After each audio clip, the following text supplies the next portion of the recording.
Porque a lectura é un prazer. Porque ler lévache a mundos fantásticos. Porque ler ensínache cousas maravillosas.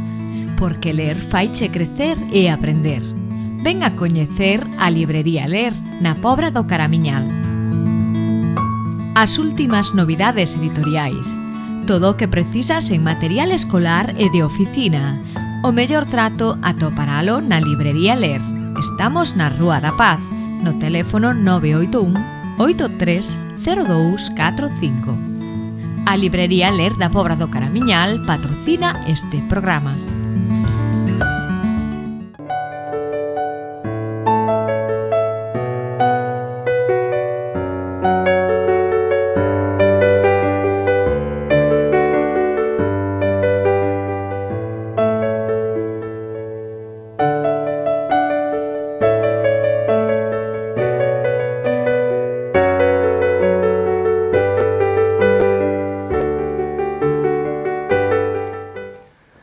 Ola, benvidos a Salseiros, benvidos unha semana máis a este programa de entrevistas culturais. Esta semana volvemos a estar no Museo do Gravado, a estampa digital en Artes, e temos como convidado a un coñecido no Barbanza, coñecido polo seu labor no eido da cultura, polo seu labor tamén no eido da xestión cultural. Ele é Alberto Piñeiro. Alberto, moi boas. Moi boas, como estás? Eu estou moi ben, e ti? Bueno, encantado de estar rodeado aquí de cultura e cun home da cultura como a ti tamén entrevistándome. Que tal? Que che parece? É a primeira vez que visitas o Museo do Gravado? Debo recoñecer que a pesar da túa presentación, digamos, da trayectoria miña na xestión cultural, é a primeira vez que veño e bueno, que fantástica colección aquí de gravado que tes, vamos. Unha maravilla. Esta é unha das salas. Hai varias salas con varias exposicións. Esta é a serigrafía digital, que foi o primeiro simposio de arte contemporáneo da cidade da Guarda, en Portugal, que asinou un convenio co Concello de Ribeira, outra das cidades, e serven para levar a obra deste museo ao país luso, e a obra do país luso pois ven a Galicia e a distintos lugares de España. Moi fermosa exposición e bueno, convidados todos os barbanceses a que veñan a contemplala. Esta semana, Alberto Piñeiro ven de presentar un dos seus últimos libros. É un libro, unha crónica de viaxes que se titula Crónicas de Venezuela, non, Alberto? Sí, Crónicas de Venezuela, 8 relatos ambientados no Caribe e que, bueno, para convidar a xente a coñecer máis polo miúdo este maravilloso país, no que tive a ocasión de traballar durante 2 anos e medio, onde me casei, a miña muller é venezolana, e bueno, sempre saen as noticias nos telexornais, Venezuela como un lugar onde hai moitos conflitos, onde hai moitos problemas, e quería que coñecese a xente tamén esa outra parte. Está escrita de maneira que o lector barbancés atope algunhas concomitancias coa paisaxe, a pesar das diferencias, e creo que bueno, que lles pode gustar algúns deses relatos. Trátase dun ensaio ou un libro de viaxes? Un libro de viaxes. Sí, pero claro, hai que aproveitar tamén algunha ocasión para falar efectivamente de algúns problemas que hai ali e que teñen que ser os venezolanos os que os solventen, non? Esa tamén é unha realidade que recolle o libro. Ben, e como un barbancés de Bealo, de Boiro, cruza o Atlántico e se atopa de repente no país de Venezuela? Bueno, os camiños da vida, non? Coñecín a unha venezolana que me agradou moito, ata o punto de casar con ela e ter fillos con ela, temos unha familia, e bueno, ela, digamos, que me ensinou a beleza deste, insisto, maravilloso país, e no que estaba a gusto, pero sobre todo pensando no futuro dos nosos nenos, consideramos que o máis adecuado era neste momento, onde hai algún proceso convulso, algúns problemas políticos, bueno, pois políticos e económicos, sair do país, non? Pero regresaremos algún día porque paga moito a pena. Ti marcaste algún obxectivo cando toda a túa estadía, eses 2 anos e medio en Venezuela, esas paisaxes case idílicas que teñen moita concomitancia con algunhas paisaxes da Serra do Barbanza, non? Sí, sobre todo unha parte de Venezuela, concretamente no estado Bolívar, o que se coñece como a Gran Sabana, non? Encontrei moita similitude, porque tamén é unha zona elevada, salvando que non hai algúns pequenos detalles, digamos que non hai tepuis, que as fervenzas son un pouquiño máis impresionantes, non? Pero sí, certas similitudes. Pero sobre todo, aprendín moito das comunidades indígenas que hai ali. Moito. E que aprendiches? Bueno, decateime de que, a pesar da distancia que hai entre uns poboados e outros, todos se senten parte dunha mesma comunidade.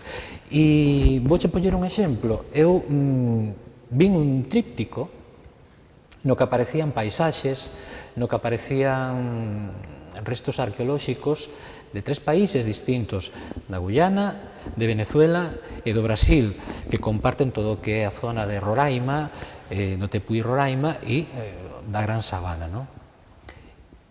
E entón acordeime, lembrei dos localismos da miña terra de Galicia, non? E, vaya, ao mellor ese non é o camiño, non? Ao mellor temos que aprender desta xente, como nun mesmo tríptico aparece toda esa diversidade, toda esa riqueza arqueolóxica e paisaxística, e como eles séntense en sí mesmos, como formando parte dun único país, ainda que son países distintos. E díxeme, gustaríame que en Galicia, que no Barbanza, tamén pasase iso, non? Que non todo estivese deslocalizado, que houvese un proxecto cultural común, no que participasen todos os concellos, no que participase todo o país. Iso sí me gustaría. Algo se intenta a Mancomunidade Arousa Norte, non? Os 4 municipios, Rianxo, Boiro, A Pobra e Ribeira, algo intenta, non? Pero aínda así non se dá conseguido de todo. No. E ademais eu penso que é un defecto que ten este país, non? Que mudas de parroquia e parece que estás no estranxeiro. No, creo que temos que facer algo por mellorar iso, non?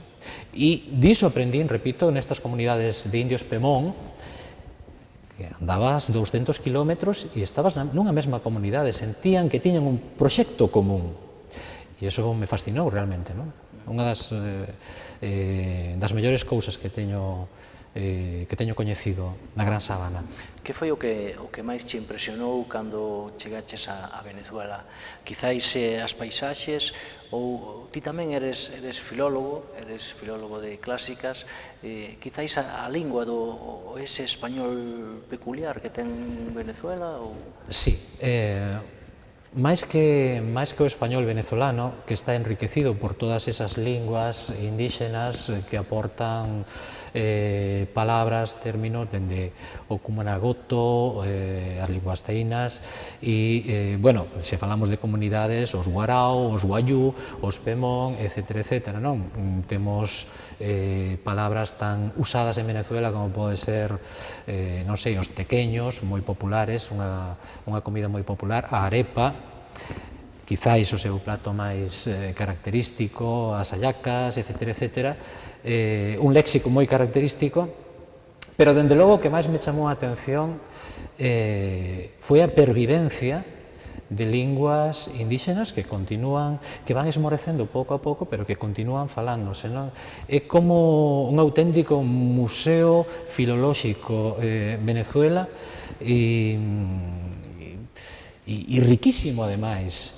E entón, é como regresar vouche poñer unha concomitancia, non? Ao pasado da Galaequia antes de ser aínda romanizada, non? É unha cousa sorprendente, non? Viaxar por alá e atoparte con unha comunidade de indios Pemón e ter a oportunidade de coñecer esa lingua e de falar con eles e de preguntarlle que significa esta palabra, como se di tal cousa, e ver que os nenos pequeniños de 5, 6, 7 anos estudan a súa lingua e falan a súa lingua malia que en moitas ocasións estas linguas non teñen rexistro escrito.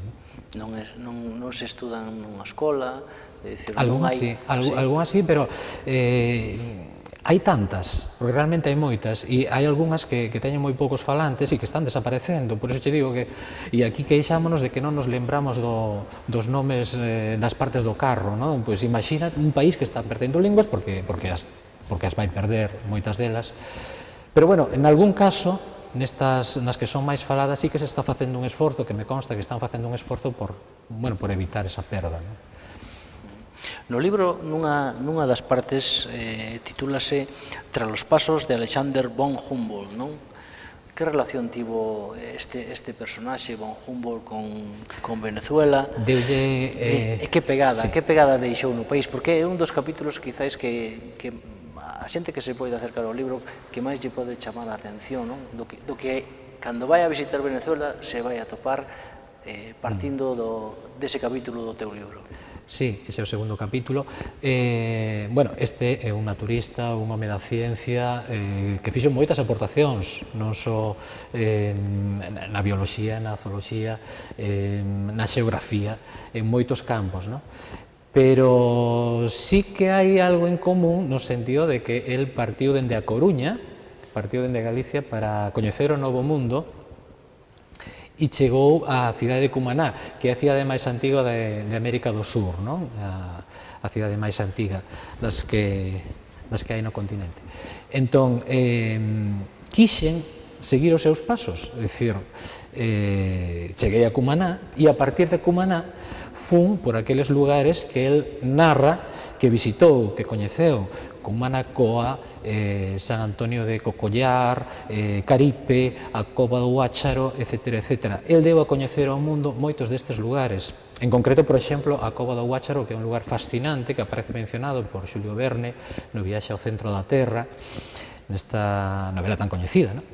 É un lugar, digo, impresionante, porque nel habitan guácharos, que son unhas aves formidables que se comunican por ecolocalización e ao atardecer, cando xa o sol se vai poñendo, pero ainda hai luz, prodúcese un fenómeno difícil de narrar para que realmente a xente sepa a que me refiro. Saen todos en bandada, saen todos a buscar comida, e escurecen literalmente, tapan o sol, porque son tantísimos, son milleiros de exemplares que salen desta famosa cova ao mesmo tempo, simultaneamente, non? Entón, quedas parvo realmente do espectáculo sorprendente que se produce, non? Ti falabas na presentación do venres pasado, que foi na estación Leña Verde do Centro Social en Boiro, que é un espectáculo formidable, non? Facías a comparación como para que a xente se fixese unha idea dos paxaros de Hitchcock, a película, non? Que eso non tiña nin punto de comparación. Sí, e ias internándote na cova e a cada paso había máis barullo, máis ruido, porque claro, milleiros de exemplares de paxaros que están sobre a túa cabeza e facendo moito ruido, non? Intenta seguir sempre, claro, hai que ir de día en horas en que eles non se lles dea por sair, porque entón pode haber un pequeno problema, non? Para os visitantes. Pero sí, ibas ti internando e andabas centos e centos de metros dentro da cova e cada vez o barullo era maior e claro, tiñas esa sensación xa un pouco rozando o pánico de que a ver se lles vai dar por vir todos en tromba e, bueno, deixarnos malas cabezas, non? E como fixeches para facer esta viaxe? Seguir os pasos de von Humboldt? Lendo os seus escritos. Tiveches un guía? Aventuraches ti solo polo medio da gran sabana? No, tiven a sorte de que me acompañou o meu sogro e nalgúns casos un sobrinho seu e outra xente que coñecía, dependendo da zona, xente que coñecía a xeografía, os lugares polos que íamos pasando, non? Senón sería imposible. Non sei onde quedan as cabanas abandonadas nas que dormíamos grazas a Teodoro, que é un sobrinho de meu sogro, e que el si sabía que podíamos utilizar na Gran Sabana como paradiña antes de achegarnos máis aos tepuís e ás comunidades de indios Pemón que viven ali. Ti viviches dúas Venezuelas, viviches a Venezuela de Caracas, non? Da gran cidade, esa Venezuela que temos nos medios de comunicación, que dá esa imaxe de perigosidade, non? Falta de seguridade, e tamén esta outra que nos contas as dúas no libro, non? Sobre a de Caracas e a da Gran Sabana. Con cal te quedas? Bueno, primeiro teste que quedar con todo porque é unha unidade, é un conxunto, que hai moitas diferenzas entre unha Venezuela e outra, bueno, pero sí, pero é dicir, ti non o podes cambiar, ti non podes de repente facer chas e borrar Petare ou convertilo nunha zona tranquila. Son conflitos que teñen que resolver os venezolanos e en algúns casos son de moi difícil solución, non son cousa de onte. Se miras Petare, que é un dos barrios máis conflictivos de América Latina, ves que non é algo que se inventase Maduro, por exemplo, non? É dicir, non é de agora. Que país se pode permitir ter millóns de persoas vivindo en chabolas, vivindo no que les denominan ranchos, e pensar que non vai pasar nada ou que non vai haber problemas sociais? É dicir, eso é moi difícil. Insisto, teñen que ser eles mesmos que solucionan eses problemas. Veñen de moi atrás. Poñoche un exemplo. No ano 1958, Venezuela era a primeira economía de América do Sur, non? Un bolívar equivalía a $1 naquele ano. No ano 1998, 40 anos despois de gobernos do que se chama puntofijismo, que é o bipartidismo harmónico que había entre Acción Democrática e COPEI, os dos partidos que se turnaban ao poder, Venezuela quedou xa moi mal. Cando Chávez gana as eleccións é porque hai unha sensación na poboación de que as cousas están feas. Por iso Chávez arrasou nas eleccións. Realmente a situación en Venezuela era mala. A inflación na época de Caldera chegou a superar o 100%. Caldera que foi o presidente anterior a Hugo Chávez, non? Quero dicir, estaba moi mal e diso non ten a culpa Maduro, diso ten a culpa, bueno, os estuveron entón. Por iso tamén hai tanta desconfianza entre a clase pobre, máis empobrecida do país, en apoiar a oposición, digamos agora, que sería un pouco, son os referentes dese bipartidismo que houve naquela época. Sin embargo, Venezuela é un dos países de América Latina máis ricos en recursos, non? Sí, o máis rico. É o primeiro país do mundo en canto a reservas de petróleo recoñecidas, non? É dicir, por diante de Arabia Saudí. É un país que ten ouro, que ten diamantes, é un país que ten un clima privilexiado, non? Non hai furacáns, non hai ciclóns, pero teñen o Caribe. O único país do Caribe que non ten furacáns ni ciclóns e unhas praias maravillosas. E ademais sen explotar turísticamente. É un país que ten de todo, que ten pois zonas de pasto, que ten fincas con centos de reses, que ten, por suposto, todo tipo de froitos e de verduras desa latitude, cultivos, é dicir, ten de todo. E quizás iso é un dos problemas que ten o país, non? É dicir, hai tanto e non vas morrer de fame nin de frío porque 30 graus de día, 20 de noite, sempre hai un mango que coller, un plátano, sempre haberá algo, unha yuca que comer, non é como aquí, que se non te preparas por o inverno, pois podes ter problemas, non? Podelo pasar mal. Ali, non sei, podes dormir nun chinchorro todo o ano comendo o mango que tes da árbore da que pende o chinchorro e a xente pode ir zafando así, non? Tes algunha anécdota desa viaxe? Dicíanos que levaches de guía, bueno, os teus guías, un un pariente teu, o teu sogro, algunha cousa curiosa pasaches, non? Porque adentrarse na gran sabana, así, non é como adentrarse na curota, non? Pasar da Pobra a Boiro pola curota, non debe ser o mesmo. Bueno, é como ir á Curota, pero en lugar de estar a 10 minutos á aldea máis cercana, pois está a 5 horas de camiño. Pero sí que me teñen pasado cousas. Lembro, por exemplo, aquela vez, non na Gran Sabana, pero sí en Guárico, aquela vez na que meu sogro me levou a unha represa preto dunha finca que el tiña ali, e me dixo, bueno, imos pescar aquí, e me dou unha liña e un anzol. Eu, francamente, non teño hábito de pescar, son moi mal pescador, non é un hobby, non é unha afición que eu teña. Pero, bueno, fun con el e había moitísimo peixe nesa represa. Eu vía que el botaba a liña o anzol e saía un peixe de cada vez. Vou probar eu tamén, non? E emocioneime porque tamén me saían peixes grandes e digo, bueno, isto dáseme ben, non? Dábaseme ben porque naturalmente había moito pescado ali, moito peixe. E entón me fun metendo un pouquiño máis dentro do embalse ata cubrir ata o peito, máis ou menos.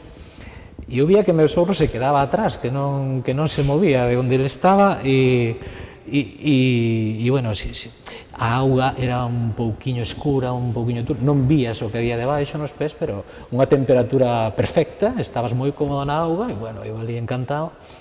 E nesto que escoito o meu sogro e me di, bueno, non te metas moito máis, un pouquiño de tranquilidade, non te metas moito máis. E por qué? As anacondas, entón, enseguida fun para atrás, non pasa nada, mira, ti, se ves unha, meteslle así os dedos nos ollos, sabes, e xa tal. E outra vez, que eso sí pasou na Gran Sabana, chegamos a unha cabana indígena abandonada que vi Teodoro, que é un sobrinho de meu sogro, na que dormira algunhas veces, con anterioridade, e, bueno, rodeado de natureza todo, pero, claro, sen sequera un poboado indígena preto. Era unha cabana, únicamente unha, abandonada que había. E detrás o Tempuí Roraima, esa maravilla, fermosísimo Tempuí Roraima. Pero era de noite e iso non o vimos ata a mañá seguinte. Resulta que guindamos os chinchorros dentro desa cabana abandonada, éramos 3, eu estaba no do medio. O chinchorro é unha especie de hamaca, pero máis cómoda, tradicional, indígena, non? Eu acostumeime a dormir maravillosamente no chinchorro, non tive ningún problema. A un lado estaba Teodoro e o outro estaba meu sogro. E bueno, ali nos quedamos, pero claro, rodeados dun ruído provinte da selva, no que sobresaía un son, non? E que cada vez era máis cercano, como cando se escoita un lóstreo e o trono, cando hai trono, e cada vez ti sintes que se acerca. E entón lle pregunto lle comento ao meu sogro, mira, e ese ruído que hai. Xa estaba Teodoro roncando, estaba dormindo, e di meu sogro Luís, eso parece un jaguar, pero... Entón, claro, nese momento incorporei e me sentei no chinchorro de un jaguar. Veume así como medio alterado, colleu un machete, non pasa nada, porque iba a vir a por nós se hai tanto chihuire por aí, tanto morrocoi, que son presas habituais dos xaguares. Non pasa nada, pero por si acaso tomo machete. Dou o machete, quedei así sentado con machete, dixen eu, pero bueno, e entón reflexionei. Nese momento tuve un intre de lucidez e dixenme, vamos a ver, a un lado está Teodoro, o outro meu sogro, nada, se ven por este lado vai comer a meu sogro, se ven por aquí vai comer a Teodoro, non necesito nin o machete, guindei o machete e me puxen a dormir ali. E a mañá seguinte descubrimos esa maravilla, esa fermosura do Tempuí Roraima que nos custodiaba, non? E pasábamos por o sector Huaycapuro, que é un poboado indígena Pemón, e o primeiro que se me ocorreu, lembrando que pasara a noite anterior, foi mercar un arco e unhas frechas, pero así en miniatura pequeniños que tiñan os indígenas ali como artesanía máis que como armas, e unha cerbatana, non? E que era máis pequeniña ainda. Defenderte dos xaguares, Sí, non? sí, sí, Falando dos povos indígenas, como están? Quedan povos indígenas, están ben tratados polo Estado, teñen a súa independencia? Na zona da Gran Sabana teñen os seus privilexios, pero noutras partes do país, bueno, pois viven en zonas marxinais e notas que non Algo acaban... similar como o indio americano, que viven en reservas, ou teñen o seu territorio? É que a Gran Sabana é un territorio moi amplo. Eu non poñería esa comparación porque, imagínate, non sei, Castela e León, é dicir, é un territorio grande, e se ti queres, bueno, pois montar unha empresa, queres montar unha nave para facer distribución de produtos, por exemplo, ao Brasil, que é un país que queda lindante, que queda cerca, ali na Gran Sabana, que comparte parte do territorio da Gran Sabana, tes que pedirlle permiso aos indios e chegar a un acordo económico con eles, e eles vanche a alquilar, non che van dar o terreo, vanche a alquilar o terreo para que ti montes o teu negocio, a túa... É dicir, que teñen os seus beneficios. Nin que dicir ten, se queres ter a explotación dunha mina de ouro ou diamantes nesa reserva, nesa zona, que entonces ten que establecer un vínculo formal cos indígenas, senón non... Tens que ter parentesco con eles ou establecelo? Establecelo, sí. Casar, etc. O sea, establecer un parentesco cos indígenas, sí. E nesa zona concretamente viven ben. Viven ben porque, bueno, foi a experiencia que eu teño, non? Pero nas aforas das cidades, como Barcelona, como, bueno, Puerto la Cruz, que son cidades que eu coñecía máis, vivíamos nesa área, pois non están tan ben. Digamos que o que dicía, non acaban de integrarse ben e bueno, é difícil para eles, non? Venden algunhas cousas, dedícanse así, medio a comerciar, pero non están tan ben como os indígenas da reserva da Gran Sabana. Non sei se falaches con algún desta xente indígena, se teñen algún recordo da conquista americana, deses recordos de Colón, dese español avasallador. No, teño falado con eles, non, pero non, eles non teñen ningún problema. Date conta que están ademais nunha zona onde hai 3 países, ou seja, están acostumados a ver hai moita mestizaxe, a ver persoas de distintas razas, moito crioulo, moito brasileiro, a zona de Guayana tamén, entón eles, dicir, tampouco teñen ningún inconveniente. É máis, creo que o venezolano crioulo de Caracas, o venezolano tal, que digamos lle fai menos gracia isto dos españois e tal, que os indígenas, estamos falando de xeracións, hai moito tempo, non? E como é Caracas? Hai un capítulo tamén no libro. É unha cidade con bastante desequilibrio. Podes ver barrios de clase media alta, clase alta. Caracas que nos ensinan en Europa é a Caracas das telenovelas, non? Parece que todo é luxo, que hai sí, bueno, todo é luxo, mulleres guapas, eso sí. Mulleres guapas haenas, pero claro, a maioría da poboación venezolana é crioula, é mestizaxe, e ti ves unha telenovela típica venezolana e son brancos, son caucásicos. Bueno, eso non é así, non?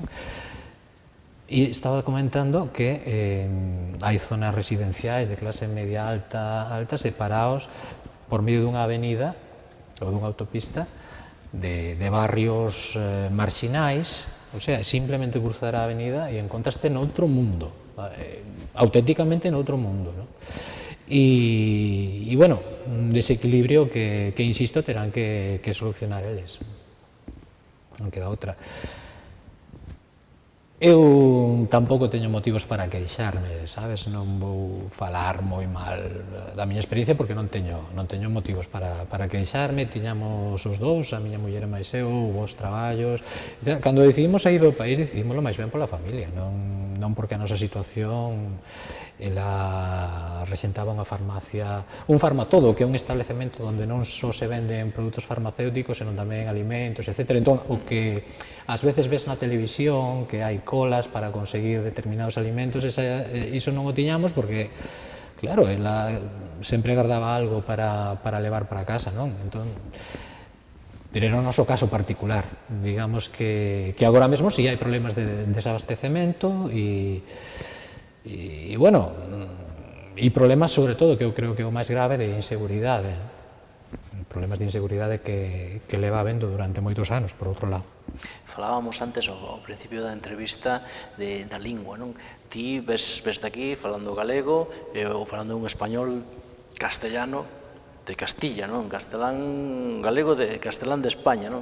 Pero chegas a Venezuela cun castelán que ten unhas peculiaridades que ti coñeces moi ben, non? Sí, ata o punto de que ao principio érame complicado entender algunhas cousas, non? E algunha destas palabras se siguen utilizando. Lembro, por exemplo, un día que estábamos, esta é unha anécdota que xa comentei na presentación, estaba eu mirando uns papéis e me di a miña muller, mira, Alberto, párame.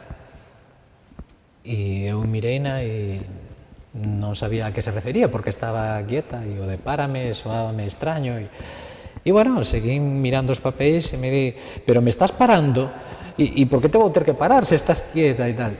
E nese momento me decatei de que párame significa faime caso.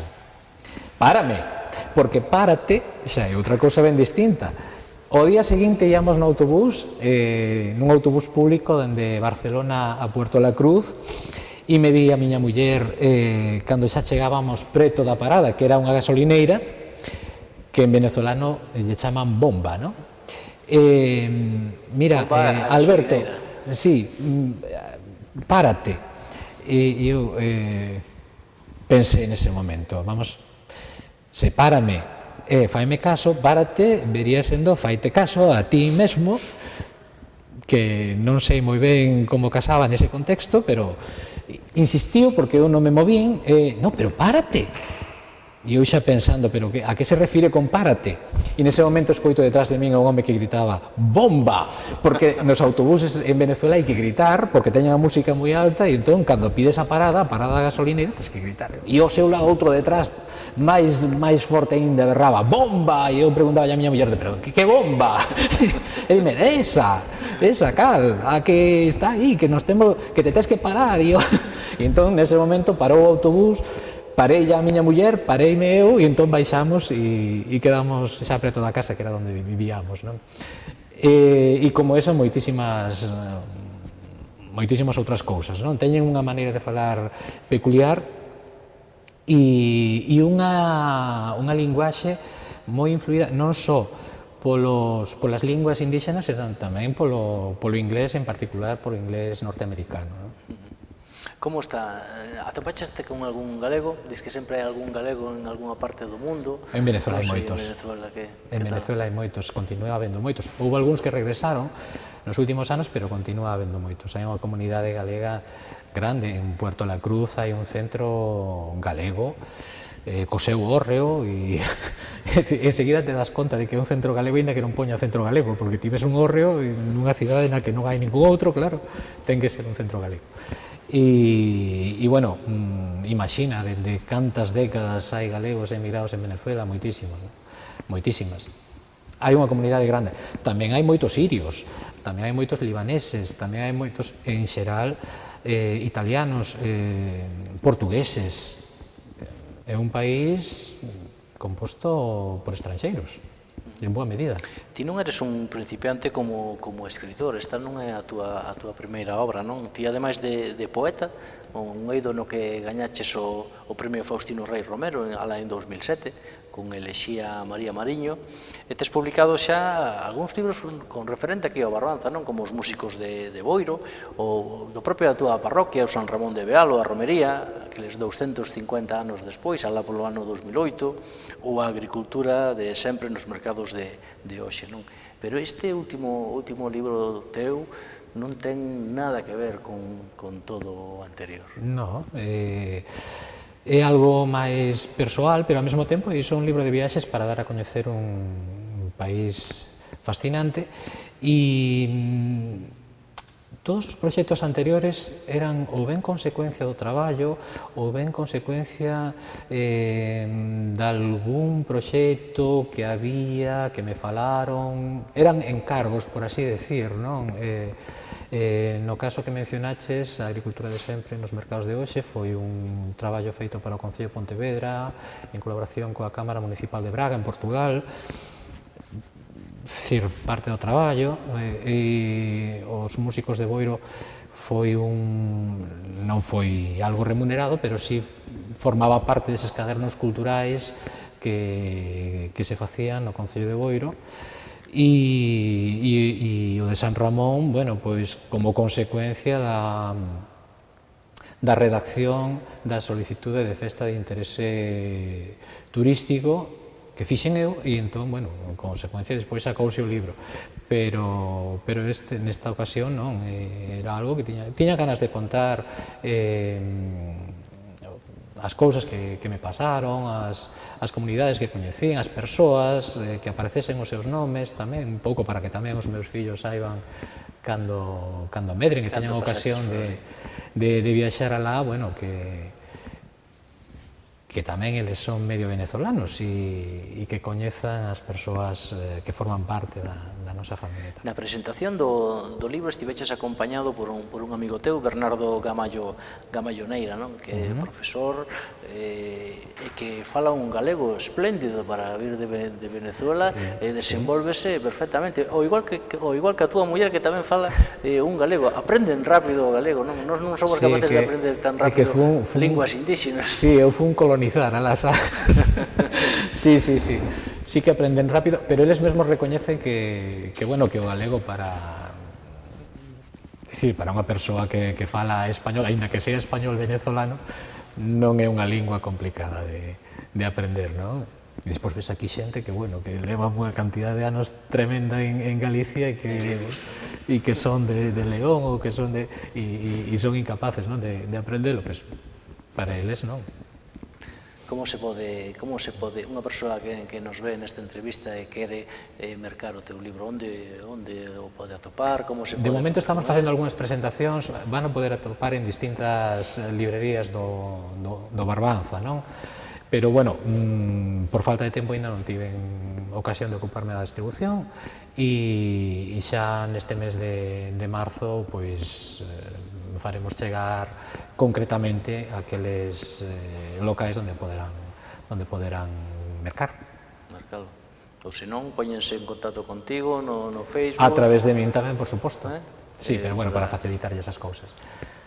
Moi ben, pois moitísimas grazas por... Grazas a ti, Pastor, foi moi agradable estar aquí e bueno, e gozar desta exposición que tes. Pois veña, a seguir viaxando e a seguir creando... Bueno, viaxando con familia numerosa non te creas que vai ser sinxelo, eso foi unha casualidade un pouquiño do destino, porque dificilmente un pode adentrarse en según que lugares, non? Pero a experiencia pago a pena e... Agora que estás de volta, que vai pasando o tempo, non? Que xa levas un tempo aquí de volta, ti marchaches cunha actividade cultural no Barbanza, pasaron uns certos anos. A túa volta como ves, vindo de fora? Mellorou en algo? Bueno, a ver, tampouco non estou moi ao tanto de todo, pero así un pouquiño por encima creo que en xeral segue faltando vontade política para artellar proxectos. É a miña sensación, pero repito que non estou tan metido como antes, podo estar errado, mellor hai cousas aí que se están cociñando e que non, vamos, que descoñezo, pero en xeral penso que a cultura en particular precisa outro camiño, precisa outro motor. Por que sempre lle afecta a crise aos máis débiles? No, a crise afecta a todos. Eu penso que a xente, mira, e vou volver á Gran Sabana, porque unha das cousas das que me decatei era que cada paisaxe que visitaba, cada recuncho, había outeiros no que hai gravuras outeiros grandes, vamos poñer unha comparación, non sei, como os outeiros de San Lourenzo, por exemplo, da zona de San Lourenzo, Concello de Lousame, bueno, pero con gravuras, con seus petróglifos e tal, elaborados por indígenas, e hai museos que tamén teñen frechas indígenas de hai 4.000, 5.000 anos, pero todo isto, todos estes restos arqueolóxicos, que eles sinten os seus. Fomos á quebrada de Jaspe, que é unha laxe, é a portada do libro, que ten unha laxe vermella dunha pedra semipreciosa, que é o xaspe, e ti non vías que ali andase ninguén a marteladas coa laxe para quitar cachiños non como aquí cos petróglifos. Entón, ti imaginaste aquí eso? Bueno, sería impensable, seguro que había polas noites viña alguén quitarlle cachiños para despois vendelos, pero non. E por qué? Porque o facían, porque o sentían parte da súa historia, do seu ser, porque iso son eles. Entón, iso é o que falta aquí, a iso me refiro, é dicir, de que nos vale que un castro sexa moi estudado e se saquen moitos libros sobre o castro e tal, se realmente a xente que vive aí non o sinte como seu, como parte dos seus devanceiros, é dicir, como parte deles. E iso é o que hai que conseguir. E realmente así se coidaría moitísimo mellor o patrimonio e a comunidade, bueno, sería moito máis consciente da importancia que ten. Por iso te digo, moitas veces é facer a xente, facerlle ver que o que hai aí é parte deles e a importancia que ten, e que o legado cultural é o legado que, en definitiva, máis vai chegar aos seus netos, porque as casas caen, todo acaba en ruínas, pero hai cousas que levan 5.000 anos aí e que se conservan, e hai outras que non levan tanto tempo, que non son físicas, como pode ser o idioma, pero que tamén podemos conservar, e ese é realmente o legado importante que lle podemos deixar aos fillos e aos netos, porque é o que se pode conservar, é o que non se vai perder, e facelos partícipe diso, non? E, bueno, esa foi outra das ensinanzas que tamén aprendín dos indígenas. Pois todo isto que vos acaba de dicir Alberto Piñeiro, podelo comprobar en Crónicas de Venezuela, de Alberto Piñeiro. Xa o saben, nas librerías moi pronto, nas librerías do Barbanza ou no propio Facebook de Alberto Piñeiro. Moitísimas grazas por acompañarnos. Gracias a ti, Pastor. Señoras e señores, isto foi todo. A semana que ven voltamos en Salseiros. Porque a lectura é un prazer.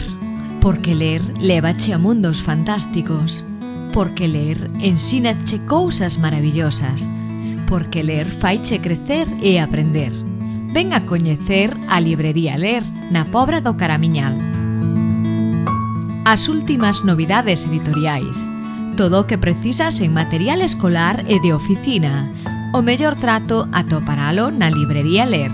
Estamos na Rúa da Paz, no teléfono 981 830245. A Librería Ler da Pobra do Caramiñal patrocina este programa.